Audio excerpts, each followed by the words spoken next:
Hoy voy a hablar de la expresión más difícil de explicar: el amor de Dios. ¿Cómo yo puedo explicar cuánto Dios me ama? ¿Cómo? Hay un lindo himno que dice: si fuera tinta todo el mar, y todo el cielo fuera un gran papel, y todo hombre fuese un escritor, toda hoja un pincel, para escribir, aquí voy a cortar, describir el amor de Dios, ni siquiera eso puede bastar, o ni siquiera eso bastaría. Imposible. Y existen algunas palabras que me encantan cuando queremos definir el amor de Dios. Por ejemplo, ¿qué es el amor de Dios? Y ahí en el diccionario encontramos una palabra que poco se usa, pero es gloriosa, es deslumbrante. Cuando no sabemos qué decir, la mencionamos. Y nosotros decimos así: el amor de Dios es inefable. ¿Quién puede describir lo inefable? Inefable significa algo que no se puede describir. Inefable, suena suave, suena lindo para aquellas cosas que no puedes describir. Su amor es inefable.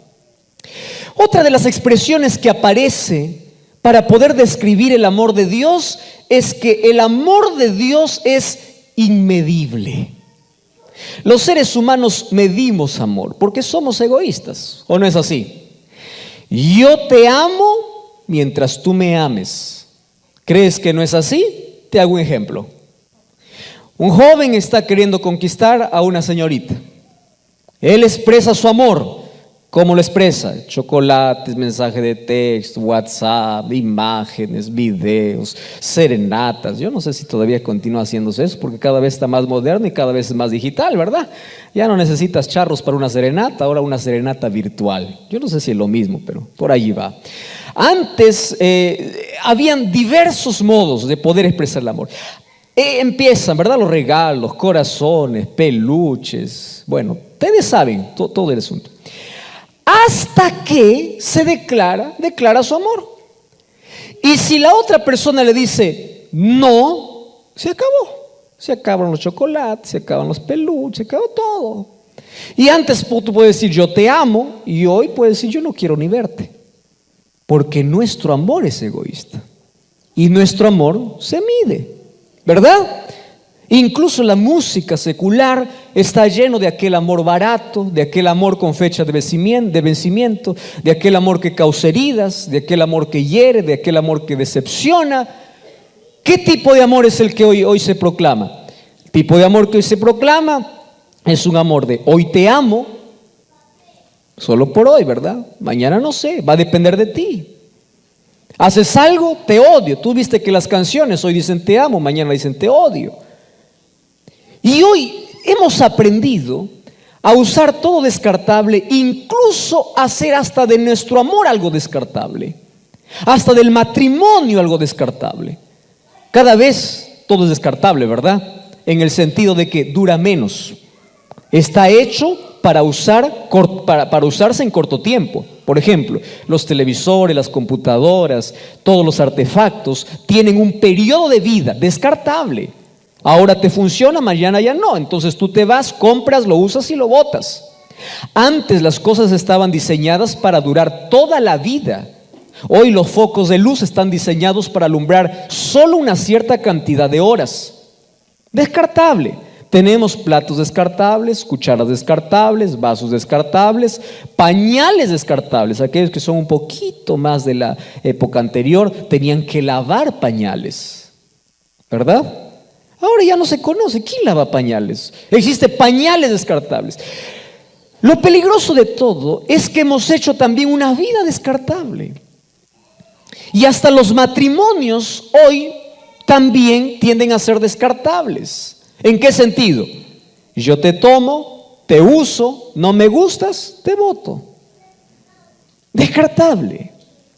¿Qué tipo? Entonces, cuando queremos hablar del amor de Dios, Nuestra mente no puede comprender.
aspecto del amor de Dios. Ahora, Dios ama al mundo, pero salva ¿a quién? Aquel que cree. Wow, aquí cambia el asunto, ¿verdad? ¿A quién Dios ama? Al mundo. ¿Pero a quién salva? A quien cree. ¿Cuál es la tercera lección que aquí me presenta Juan 3:16? Que la salvación es un asunto de decisión. Dios no creó seres humanos programados para obedecer. Dios creó seres humanos diseñados para amar. No fuiste programado. ¿Cómo Dios probaría a todo el universo que el ser humano tiene libertad? ¿Cómo Dios lo probaría? Colocándole una pequeña prueba. Porque es en la prueba donde uno elige qué quiere. ¿O no es así? Por supuesto. Y Dios no le colocó una prueba difícil. Ustedes ya se dieron cuenta la prueba de lealtad que Dios le dio a Adán y Eva. ¿Por qué Dios colocó el árbol ahí en el centro del jardín? ¿Porque Él quería que ellos cayesen? No.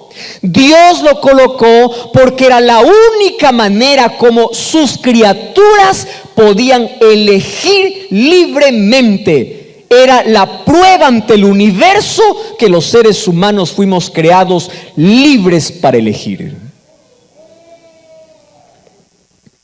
¿Cuál era la prueba? Mira, de todo árbol podrás comer. Ojo, ¿qué cosa dice? Todo. Menos uno. ¿Eso es difícil? No. ¿Sabes qué cosa hubiese sido difícil? Solo de un árbol podrán comer y de todos no. Oiga, eso sí es difícil. ¿No les parece? ¿Cuántas frutas tenía? ¿Cuántas cosas tenía en el jardín Adán y Eva? Tenía todo y todo a su disposición. Solo uno. Era la prueba de lealtad. Uno. No te acerques. Un día, un hombre me hizo una pregunta. Un joven me hizo la pregunta. Me dice, pastor, ¿no le parece que Dios fue muy injusto al sacar a Adán y Eva del jardín del Edén solo por comer un fruto? Y él me hizo pensar. Y él me dice así, mire, yo le voy a hacer una ilustración. Yo tengo una hijita, dice, de 6 años de edad. Vamos a imaginar, me dice él, que yo salgo para mi trabajo y allí en la mesa coloco 5 manzanas rojitas. Y yo cuando me voy, le digo, mira hijita, puedes comer lo que hay aquí en la olla, lo que hay aquí en la refrigeradora, lo que hay aquí, pero no me toques una sola manzana. Él me está poniendo la ilustración. Entonces, pastor, yo me voy para mi trabajo y cuando voy para el trabajo, yo todo el día estoy allá. Yo cuando regreso espero encontrar las 5 manzanas en la mesa. Muy bien. Resulta que mi hijita resistió la tentación 9, 10, 11, 12, 3, 4. 1 hora antes que yo venga, ella no resistió y agarró una sola manzana, mordió. Entonces yo regreso, miro que falta una manzana y le digo, ¿qué sucedió? Y ella me dice, papito, mira, tuve hambre. Entonces, mira lo que me dice. Yo como padre, porque amo a mi hija, pastor, yo no lo voy a botar a mi hija. Lógico, ¿verdad? ¿Tú harías eso con tu hija por un fruto? Por supuesto que no. ¿Dios entonces fue injusto? No, ahora te voy a explicar. El problema no era solo comer. Préstame atención. Porque si tú dices que Dios lo sacó solo por comer, no, tienes que ver el trasfondo. ¿Cuál es el trasfondo? Escúchame acá. Ya había un enemigo aquí en la tierra. ¿Quién era? Satanás, Lucifer, que había sido lanzado del cielo con la tercera parte de ángeles, porque ellos eligieron libremente separarse de Dios. ¿Qué cosa era pecado? ¿Recuerdan lo que les expliqué una noche? ¿Qué cosa es pecado? Separación de Dios. Ellos tenían también libertad, por eso es que los ángeles eligieron seguir a Lucifer. Imagínate, Dios no crea seres programados, Dios crea seres diseñados para amar. Muy bien. Ahora te hago una pregunta. ¿Por qué Lucifer se rebeló en el cielo contra Dios? Por su orgullo, porque quería el trono de Dios, etcétera, etcétera. Pero hay una sola respuesta. ¿Sabes por qué fue lanzado del cielo? Porque él quiso ser como Dios. ¿Está bien? Muy bien. ¿Por qué Lucifer fue lanzado del cielo? Porque él quiso ser adorado mejor. Él quiso ser adorado como Dios. ¿Correcto? Por eso fue lanzado. Ahora, el querer ser adorado como Dios, ¿qué cosa significa? Sacar a Dios del trono y él recibir la adoración. Eso significa. Y sacar a Dios del trono significa: yo soy mi propio Dios. Por eso fue lanzado de Lucifer del cielo. ¿Están de acuerdo conmigo? Isaías 14 lo menciona, Ezequiel también lo menciona. ¿Por qué fue lanzado del cielo? Correcto. Ahora préstame atención. Cuando Eva está cerca de aquel árbol, Satanás no solamente va a ofrecerle una fruta, que de paso que es del árbol que Dios prohibió. Satanás viene para ofrecerle su filosofía por el cual fue lanzado del cielo. ¿Por qué fue lanzado del cielo? Porque él quiso ser adorado como Dios. Ahora, vino a la tierra, o ya está en la tierra, y allí a Eva le dice así. Primero, con que Dios os ha dicho, coloca en tela de juicio lo que Dios dice, porque eso es lo que hace el diablo. Dios dice una cosa, el diablo siempre contradice. Dios dice acuérdate, el diablo dice olvídate. Siempre está en contra de Dios. Pero aparte de eso le dice así: el día que ustedes comieren, sus ojos serán abiertos y ustedes serán como, ¿qué le dijo? Entonces, cuando Eva tomó el fruto, ¿qué cosa estaba aceptando? Ser como Dios. ¿Comprendes que el asunto no es un fruto? El mismo problema de Lucifer. Lucifer quiso ser adorado como Dios. Ahora viene aquí a la tierra y le dice: tú también puedes ser como Dios. ¿Por qué entonces Adán y Eva fueron sacados del jardín del Edén? ¿Por qué? Porque ellos pensaron ser como Dios. ¿Tú crees que el diablo cambió de estrategia? No. Todos los seres humanos hemos aceptado su filosofía. Si tú no das el primer lugar a Dios en tu vida, es porque tú te crees ser tu propio Dios. Así de sencillo. Y Dios le dice: el día que ustedes coman, de cierto van a morir. Pastor, pero no murieron. Mentira, sí murió, sí hubo muerte. Solo que en el jardín del Edén hubo una muerte sustitutoria. ¿Hubo muerte cuando hubo pecado? Por supuesto. ¿Quién debía morir? El transgresor. ¿Quiénes eran los transgresores? Adán y Eva. ¿Deberían morir? Sí. ¿Vino la muerte? Sí. Pero en ese mismo día que pecaron, también hubo muerte. Solo que hubo una muerte sustitutoria.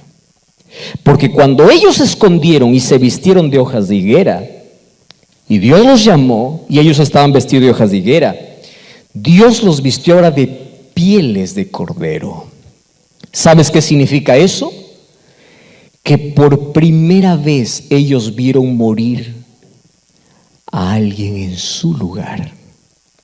¿Quién era? Un cordero inocente. ¿Quién debía morir? Ellos. ¿Quién murió? Un cordero. Imagínate el dolor de la primera muerte. Cristo mismo sacrificando el primer cordero, diciendo: esta es la consecuencia del pecado, la muerte, solo que ustedes merecen morir.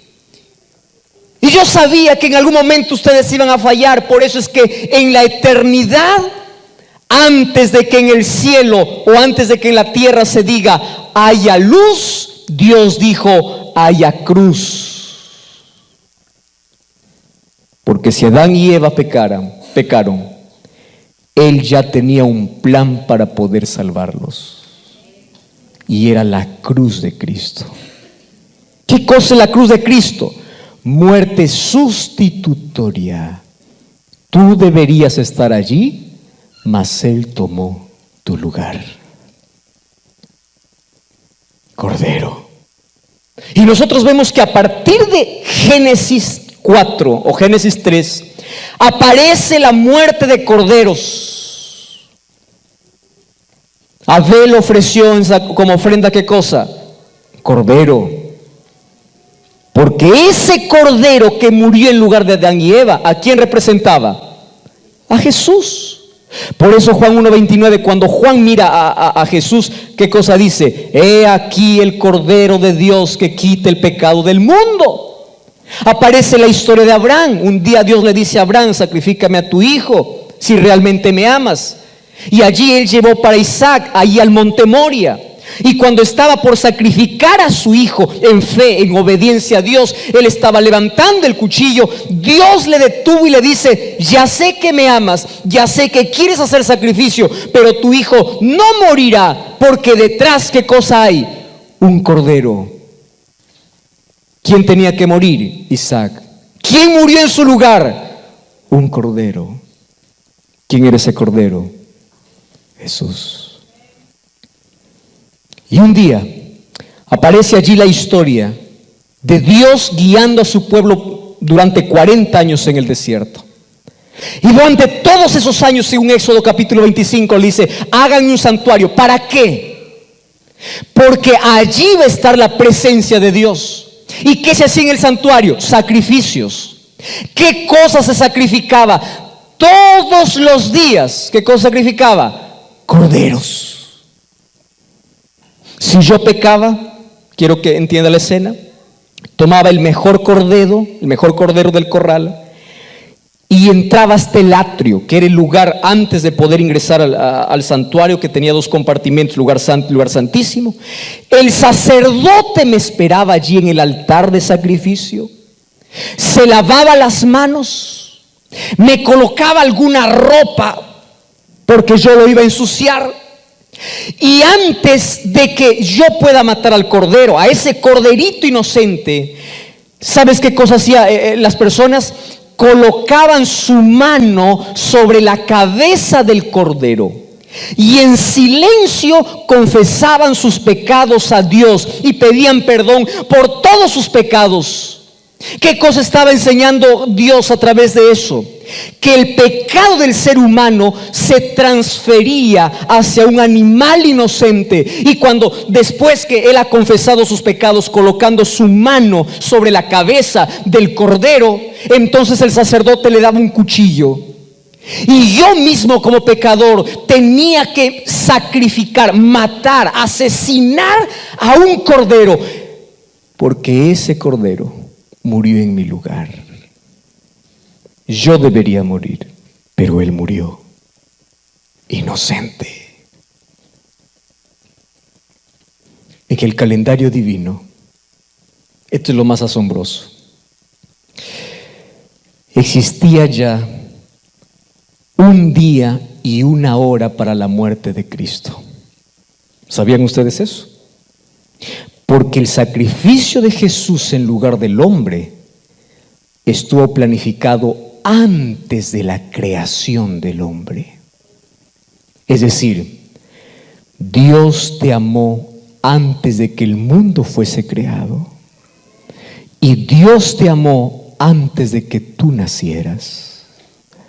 Salmos capítulo 139 dice: tus manos me formaron en el vientre de mi madre. En otras palabras, tú me amaste desde antes que yo nazca. Desde antes que alguien me reciba en sus brazos, tú ya me conocías quién era. Dios te amó antes de tu existencia, antes de que el mundo incluso fuese creado. Dios te amó. Entonces, ¿qué cosa sucedió? Así como en el calendario divino existía un día y una hora para la muerte de Cristo, ustedes saben que Gálatas capítulo 4, versículo 4 dice así: que Cristo vino a esta tierra en el tiempo. Como la muerte de Cristo estaba en un cronograma profético. Solo que sabes, la muerte de Cristo estaba anunciada ¿desde qué momento? ¿Sabes de qué momento? Aquí te explico la historia. Un día el pueblo de Israel estuvo 430 años como esclavo.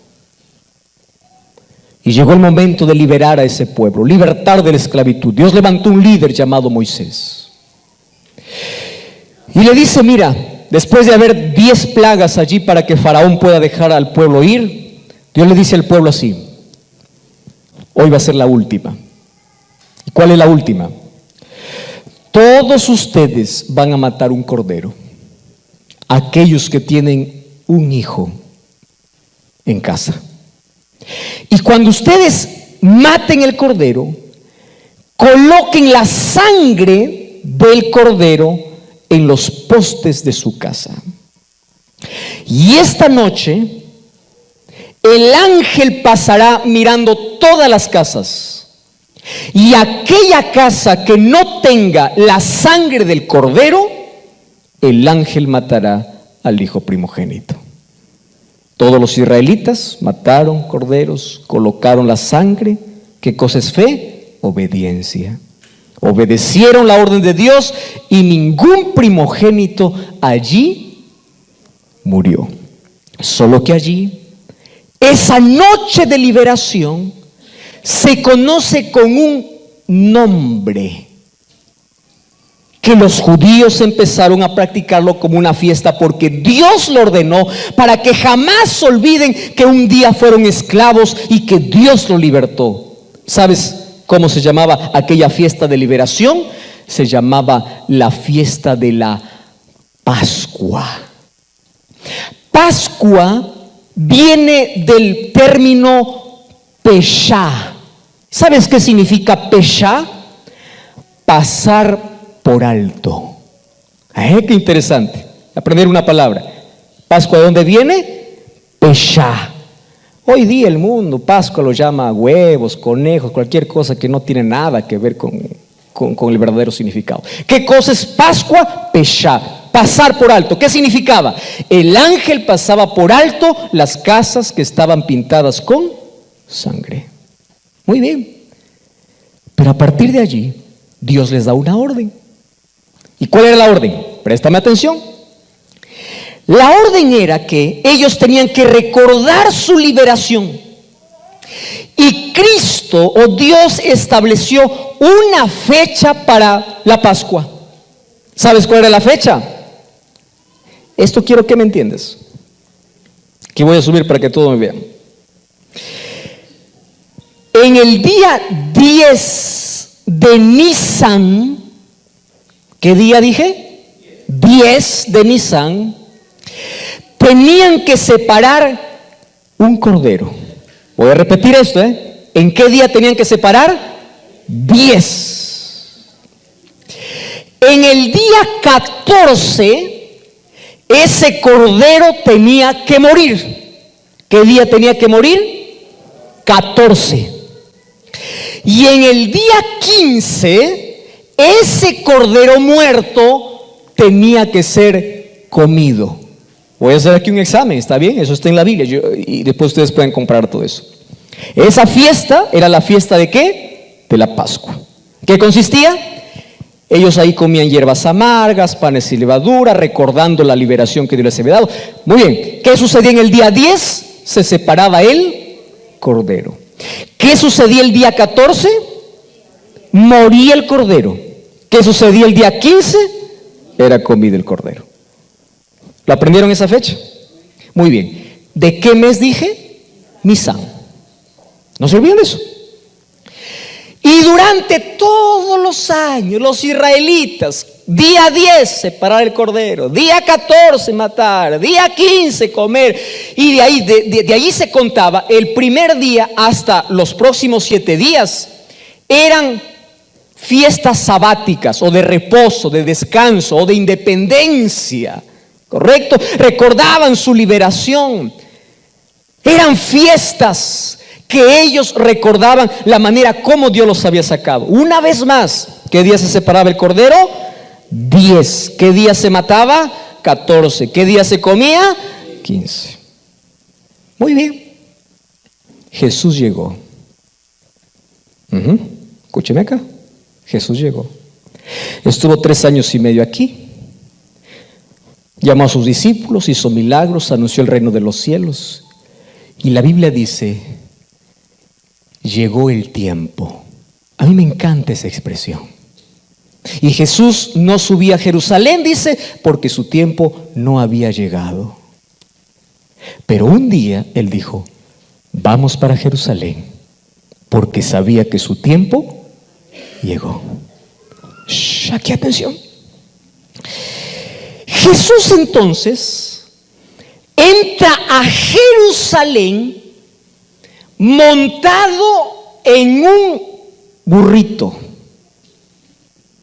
Y en ese día, que se conoce hoy como Domingo de Ramos, multitudes quieren coronarle como rey, colocan sus mantos, colocan allí hojas de palmera y dice, Hosana, Hosana, bendito el que viene en el nombre de Dios, Hosana al Hijo de David.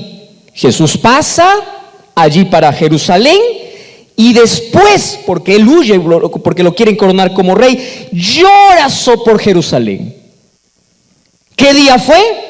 Domingo. ¿Ustedes sabían qué fecha Jesús entró para Jerusalén? Entró un 10 de Nisan. ¿Qué cosa se hacía el día 10? Se separaba, ¿qué cosa? El cordero. ¿Qué día Jesús entró a Jerusalén? Un día 10 de Nisan. Y era cerca de la fiesta de la Pascua. Es decir, Jesús entró a Jerusalén llamando la atención de todo el pueblo diciendo, yo ya fui separado para morir. Pero nadie se dio cuenta. ¿Qué día murió Jesús?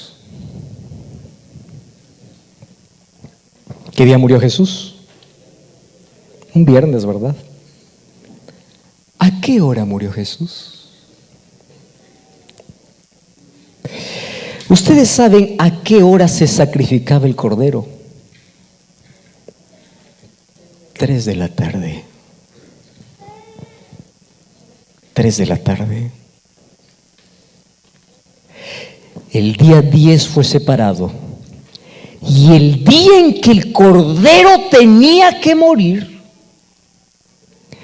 ese día, siendo las 2:59 de la tarde, el sacerdote estaba en el templo, listo para poder sacrificar el cordero. Y cuando el reloj dio las 3 en punto de la tarde, Jesús exclamó, Padre, en tus manos encomiendo mi espíritu. El velo del templo se rasgó en 2. La tierra tembló. Cristo murió como el verdadero cordero sacrificado desde el jardín del Edén. Mas Jesús murió un 14 de Nisan del año 31 a las 3 de la tarde, que para nosotros en nuestro calendario sería un 26 o un 27 de abril a las 3 de la tarde del año 31. Perfectamente, en el día exacto a la hora exacta,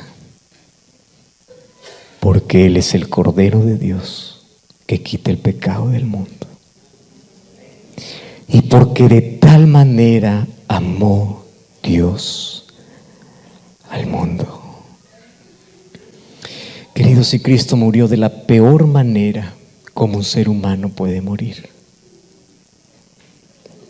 Tú sabes que una de las peores maneras de causar sufrimiento al ser humano era una muerte en la cruz. Lo inventaron los asirios. Los romanos lo adaptaron. Morir en la cruz. La cruz era símbolo de vergüenza. La cruz era símbolo de la peor muerte. Y un día Jesús, bajo aquel sol que ardía, cargó una cruz. Y tú sabes que la cruz que Jesús cargó no fue hecha para Él. ¿Para quién fue hecha esa cruz? Para Barrabás. Pero Jesús murió en su lugar. ¿A quién representa Barrabás? A todos los que estamos aquí. Tú y yo merecíamos morir, mas Él cargó nuestra cruz, porque de tal manera amó Dios al mundo. Dio su vida de la manera más cruel. ¿Y sabes qué cosa dijo Jesús? Cuando yo fuere levantado de la tierra, a todos atraeré a mí mismo. Una de las cosas que a mí tanto me apasiona y me gusta hablar sobre la cruz o sobre Jesús es lo siguiente. La cruz de Cristo se levantó para ser un imán para conquistar corazones. Cuando yo era niño, me gustaba jugar con dos imanes. Yo no sé si alguna vez ustedes jugaron. El imán el imán y un metal, ¿verdad? Yo agarraba en una mano el imán, en la otra mano el metal. Entonces yo colocaba ahí en la mesa. ¿Y qué cosa es el imán? Atrae. ¿Y cuál era mi juego? Mi juego era, mientras se lo atraía, yo lo alejaba.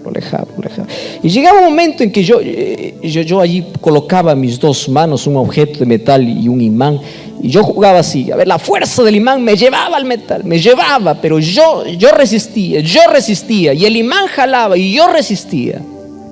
Un juego inocente, un juego de niño. Mas cuando fui creciendo yo entendí que así soy yo con Dios. Dios me atrae. Ven.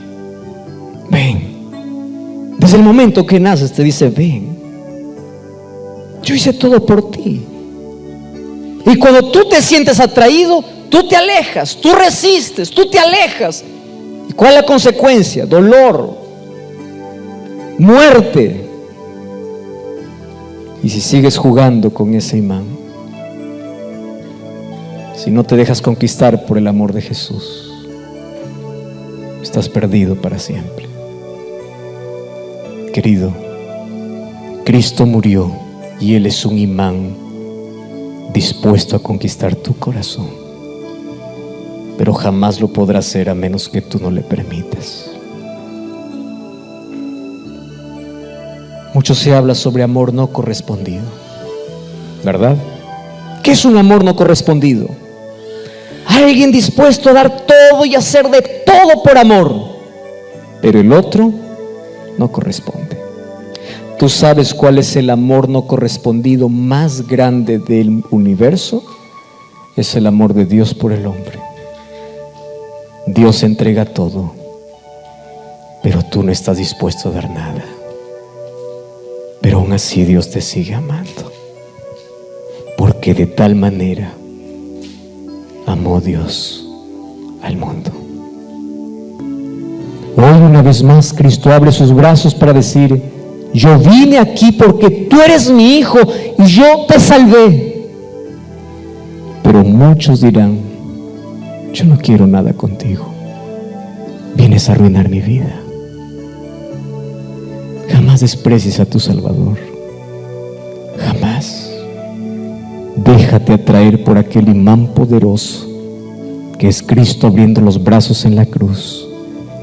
Hoy ya no está más en la cruz, mas hoy sigue abriendo los brazos para decirte: ven, yo di mi vida por ti, yo te amo, tú eres lo que más amo en este mundo y yo quiero verte aquí en la eternidad junto a mí.